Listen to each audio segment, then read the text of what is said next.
Thank you very much. Can you guys hear me? Thanks for the kind introduction.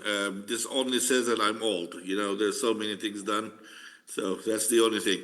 So today's, I think, thanks for inviting, and I'm sorry I cannot be there because of some health issues. But bottom line is, I wanted to talk about this topic. It's a fancy name, bidirectional data flow in VLSI design using ontology and knowledge graphs.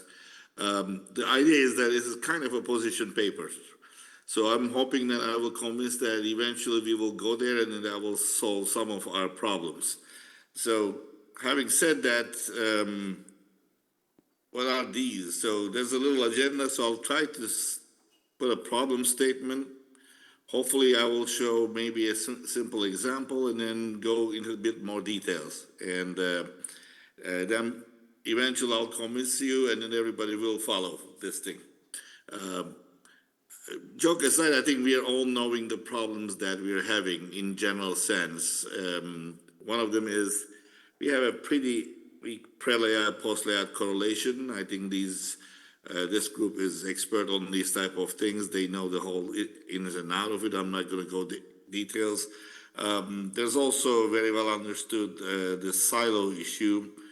There's different type of data, different type of semantics. There's no common language. Everybody has its own thing. And lengthy CO cycles, you know, something happens in the fab, all the way goes back and forth, takes months, and then delays so many things. Of course, yield takes a while to learn. I'm in that space. We have a very good idea what that is. And then, of course, there's always a blind spot somewhere. We think that we tested things and it comes and bites us. So, and I'm sure we can make the list long, but the idea is that there's quite a lot of things. Hopefully, we can address all of them or some of them in a different way than what we used to do. Here was an example that I tried to do. Disclaimer, all the pictures are generated by AI. And my name is M3N5DD, so I'm not a robot, but images are. During this, imagine this is a classical scenario, right? Late sign-off, suddenly a critical path fails because something happened in M4.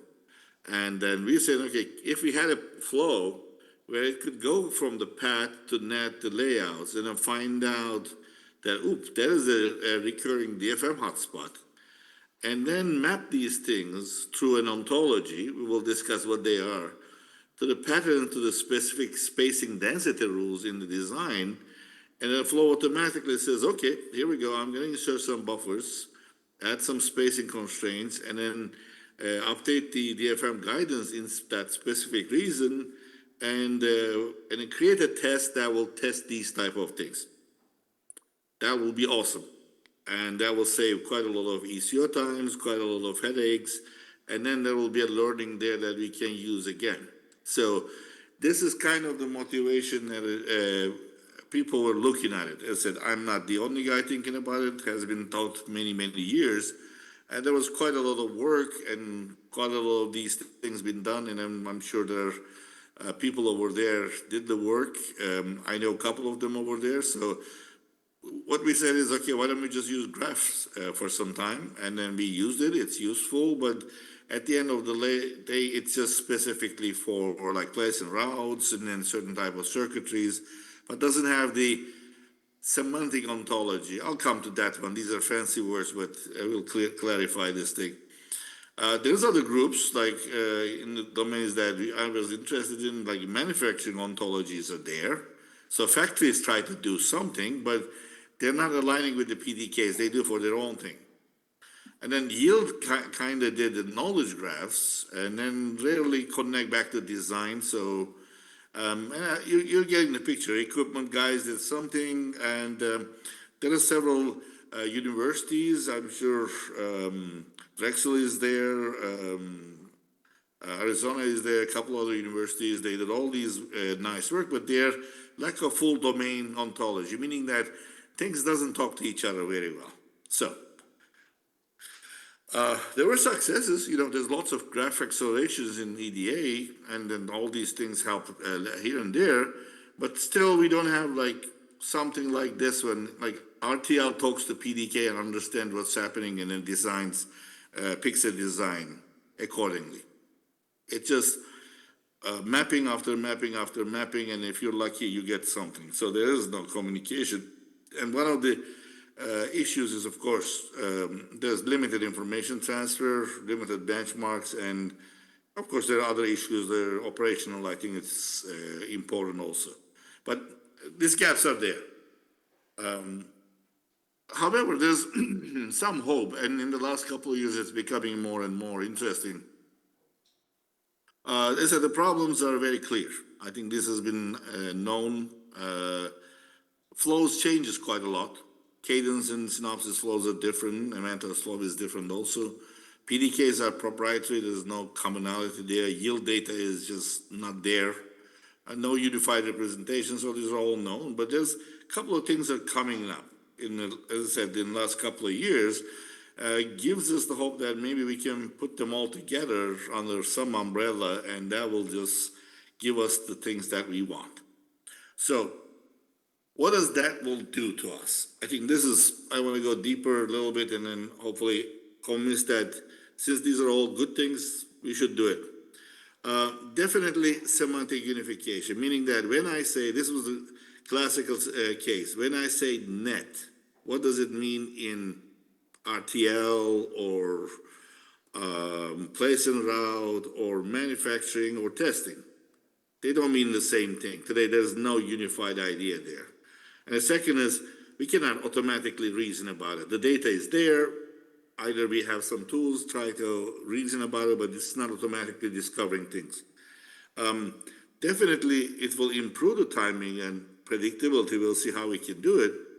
And then, of course, we'll have a closed loop yield and DFM learning, which is incredibly important if we're going to keep on doing better technologies and then trying to produce new things.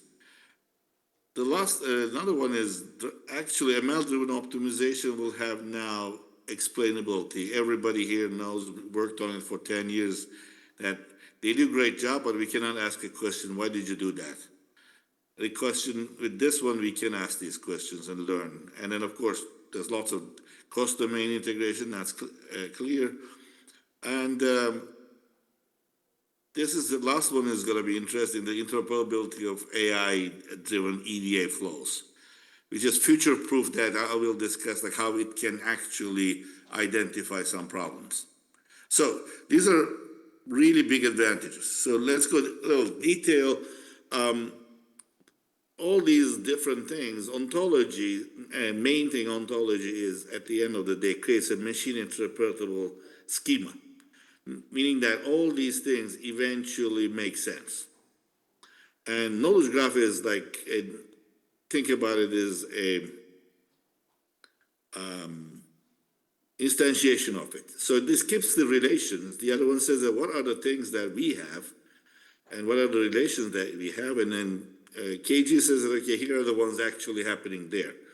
And here's a couple of examples saying that they achieved some of these things, like some for EDA did for hardware components, and then EDA schema did for graph models for circuit, timing, interconnect, and all these things. So this has a huge benefit of eliminating tool silos and enabled all across the tool chain.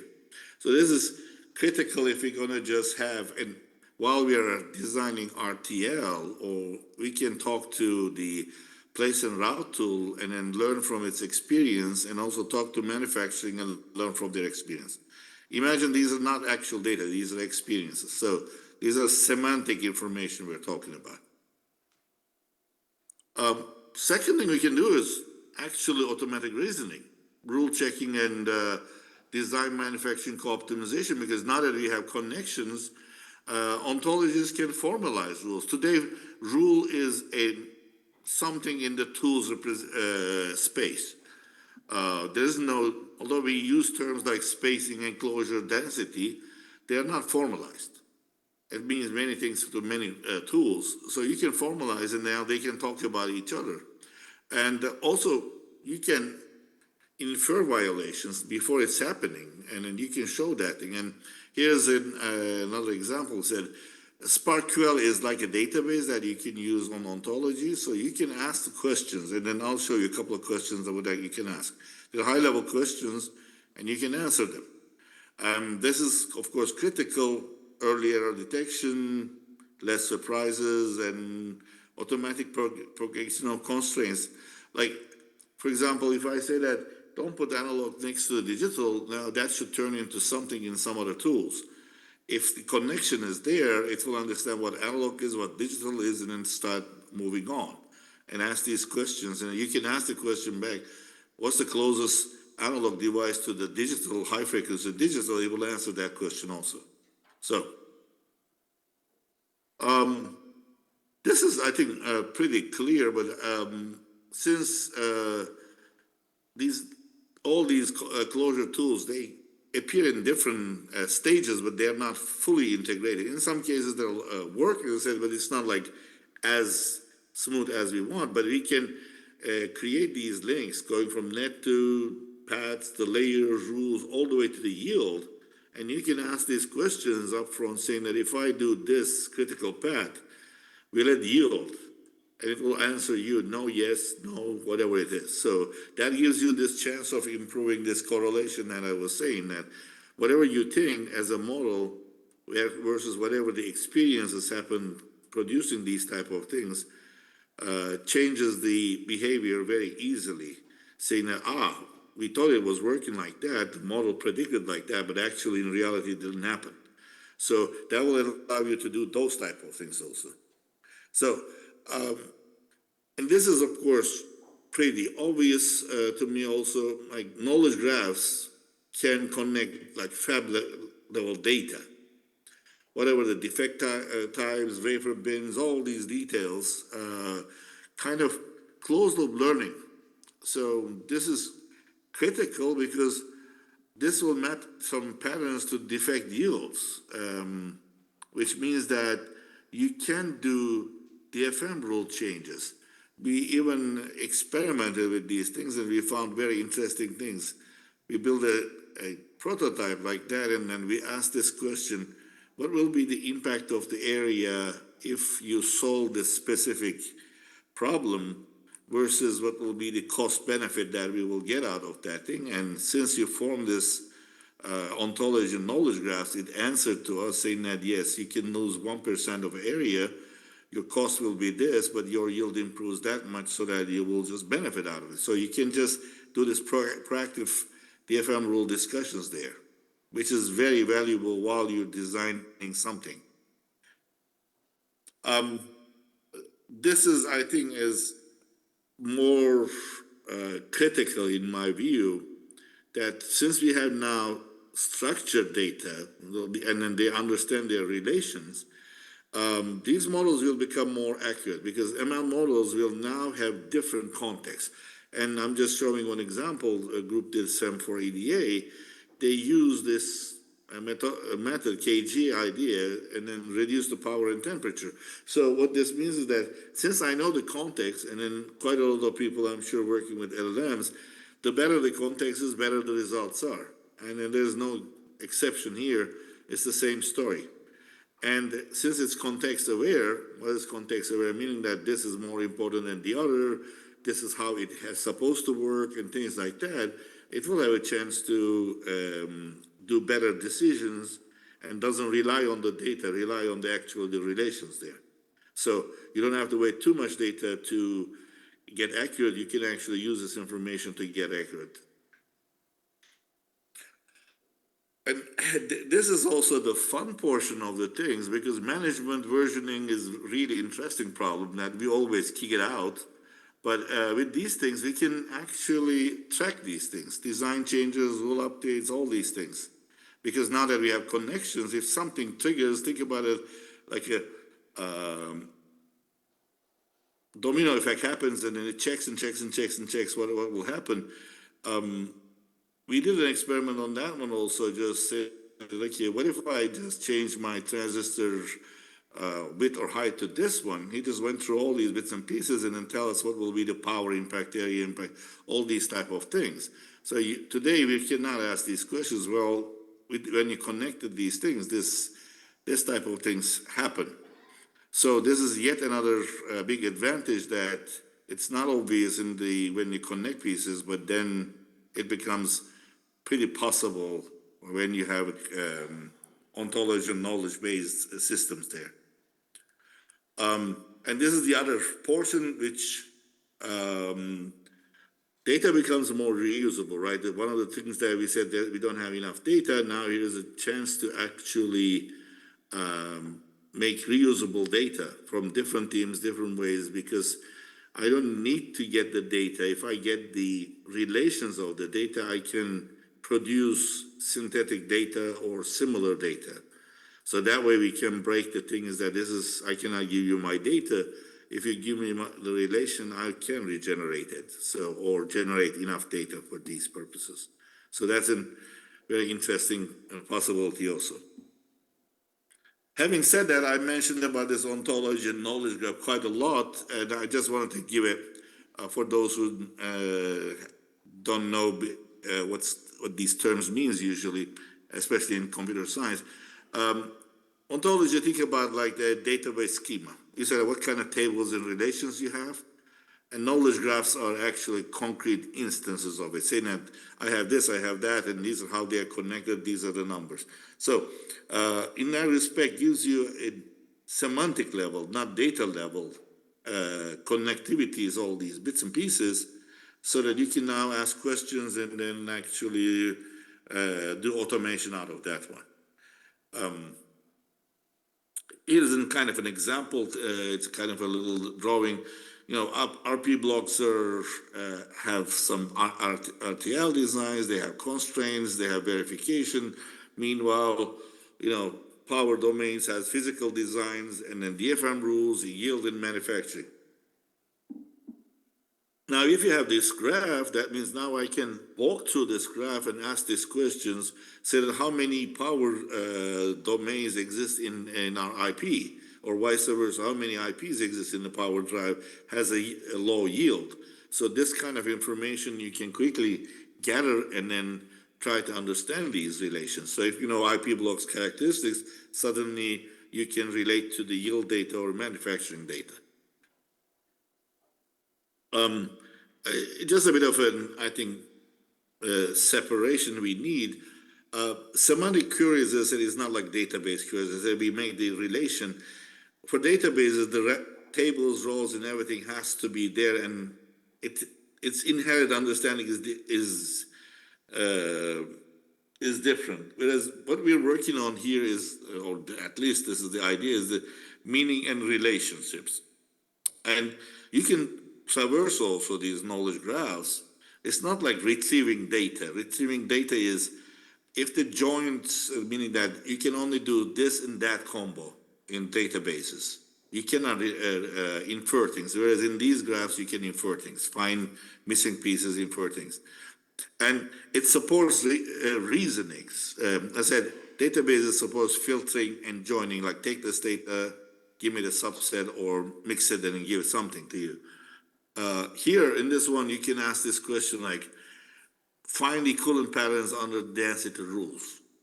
Meaning, you see, doesn't have to be there. You can go and analyze this thing, put some pieces together, and then describe what that means, because you have the understanding of what is pattern means, equivalent means, and density means. Whereas in the other ones, if you have 5 different databases, you may not have a clear understanding there. And definitely, it can do cross boundaries. This cross-domain information does not exist in these databases, bounded by their database. Couple of examples I put there is just like I'm just showing a graph on the side, may not be the perfect picture, but I can write almost like now database queries, just like we're using SQL. So I can say the high defect layout patterns in a descending order. Give me the patterns that has causing certain defect, where defect density is blah, blah, blah. So now imagine that I'm tool independent, and the tool understand when I say layout pattern and then what is a defect type is. And that doesn't mean that I just have to explain it with the specific tools or specific databases. So now these type of queries you can do out of these things. Or another one I just put there is high coupling nets. And then because there's a net, the net has a certain signal property. Property has a coupling delay, and then you ask this question and then you can get it. Now imagine that you can using these and you can build ML tools just combining all these relations that you're interested in. You don't have to translate into any other language, any other things. That's why they becomes a very useful tool. Same thing with the similar stuff, like you can ask critical nets impacted by DFM hotspots. Here we go, you can just do this. And then you can ask this question, in which blocks this is done and what will be the RTL of it. Now you can connect RTL to critical nets to DFM and then find a better RTL design for less critical nets or less DFM hotspots. So that will give you a chance to do upfront lots of other type of things. Today they are almost impossible to do. And because they're in databases, they're not connected, they don't understand, you have to do all these operations to get it. The other I put is like a yield impacting processes, you can do these things, or a couple of more like high risk patterns, and then map to the test cases we have, see if we have a coverage of it. If not, now you're finding these things.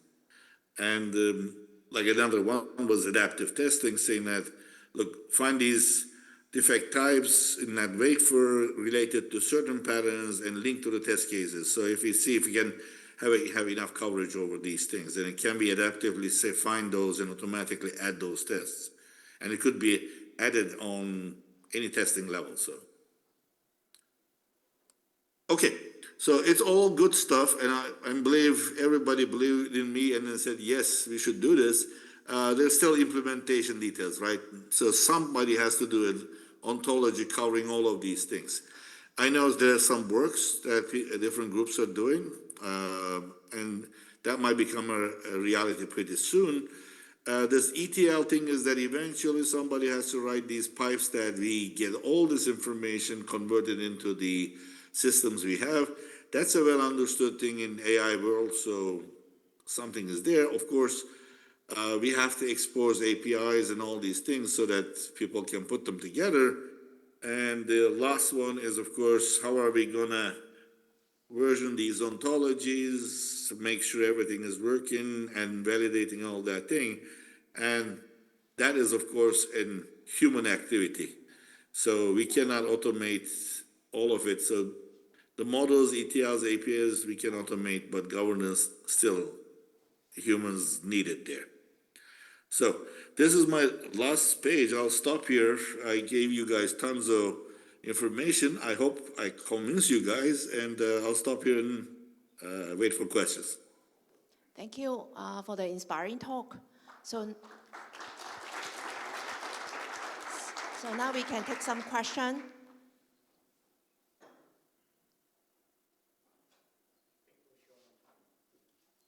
Okay. Okay, so actually we are running out of time. We are overrun already. And thank you very much for giving us the talk. And then I think we can finish the section here. Okay, so thanks. Thank you very much. Thanks.